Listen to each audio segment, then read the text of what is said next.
good paperweight. Ready? Ready. Okay, we're gonna use the splice that came with splice and 2 clamps that come with the Sonax adapters to splice those 2 pieces of line together that we just cut apart. Not a lot of room, so I don't know how much you'll be able to see.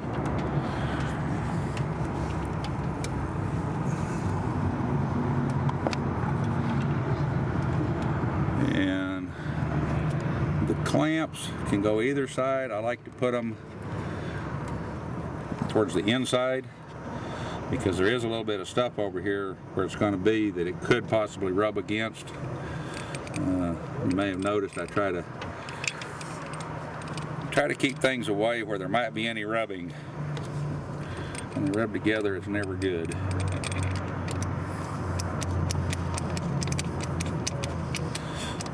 And again, it doesn't have to be super tight. You don't want to cut it from the inside with the barbs.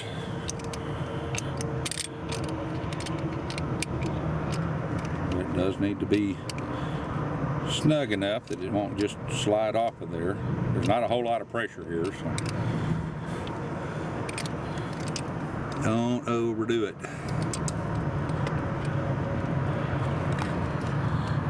And then the other hose.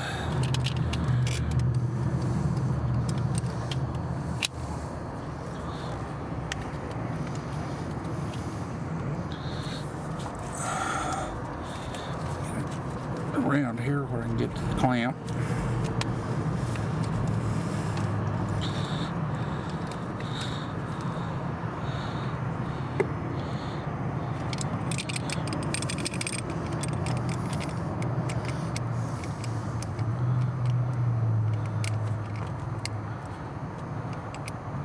And the hose can go back down into its little nest in there. And you can pull the clamps off. Looks like one of them fell off already, so. But you planned that, so you still didn't lose much fluid, so I'm not sure they're necessary.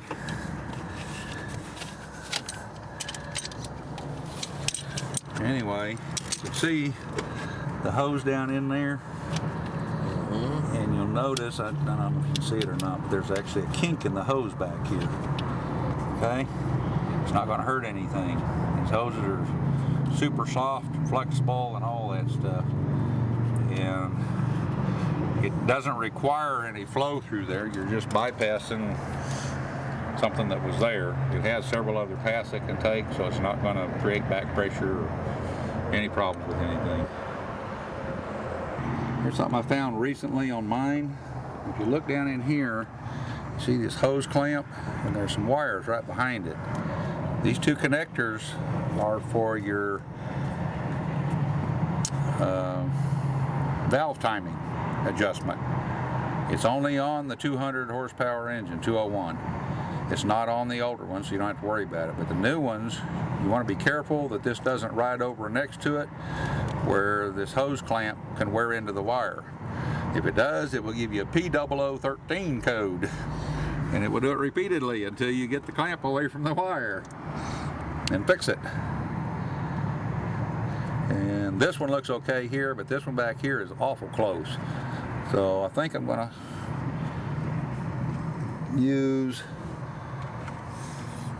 we'll probably use a tie wrap a little later to kind of pull it over this way so that it's not right against that. Now, but any vibration as you're going down the road, bouncing around, it could very easily get over there.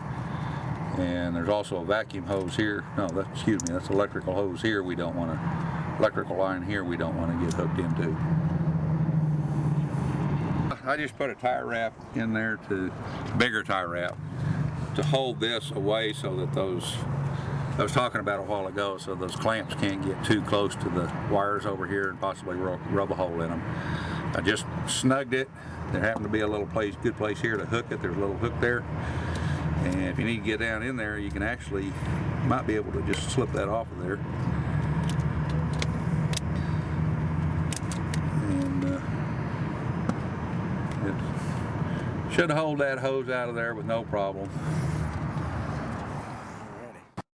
Right now I'm just sopping up the stuff we spilled to get into box so we don't make a mess. And we're going to wipe off the bottom here to try to get any of the stuff that's running down so we got a good reference point. A little bit of antifreeze and transmission fluid and what have you that dribbled down, disconnecting, so try to clean it up. This is the little cap that plugs into the fill tube on the transmission. If you notice, it's got these little arms here that latch. So what you have to do, I've got a couple little screwdrivers here that work good, but I have used a piece of heavy, large paper clip.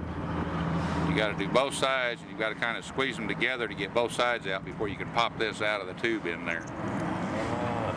And that's hanging upside down when you're looking at it, or sideways? No, it's in just like this. Okay, it is in. It's just right in the front of the transmission. There's a little tube, plastic tube that comes out of there, and this is on it. You may see a little red plastic cap. Hang on a second. This is what you'll see in there. Okay? What you do with this is you can use a little screwdriver and the little thing on the side, put it in the bottom and push up just a little bit, and then pry on the little gap there. And it should pop apart if you've done it properly. There, we got it. Okay, this is the safety cap. What happens is, normally the dealership sticks a screwdriver in there and pries it apart. It breaks this little thing on the little pre-scored line that Volkswagen so conveniently put there, and then you have to buy a new one. But it's not necessary because I don't think, because you've got these latches on this thing that make it really hard to pull out of there. You do want to try to be careful when you're taking this cap off that you don't accidentally pull this whole tube out of the transmission. It's only got just little ledges there that are kind of rounded holding it in.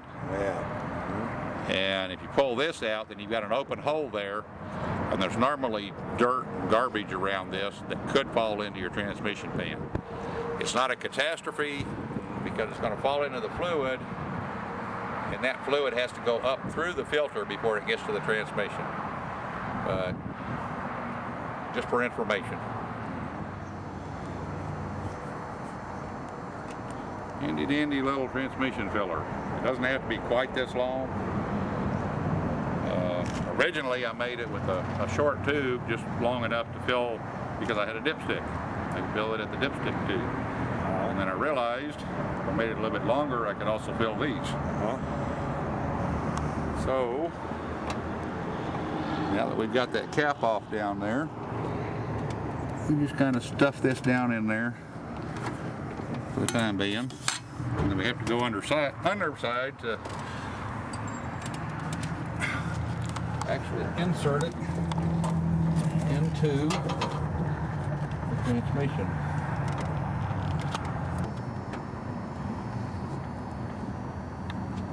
You want to try to make sure that the tube has a downward slant through everything. If it's a little too long, just to make sure that it's actually going down so the fluid can run in there.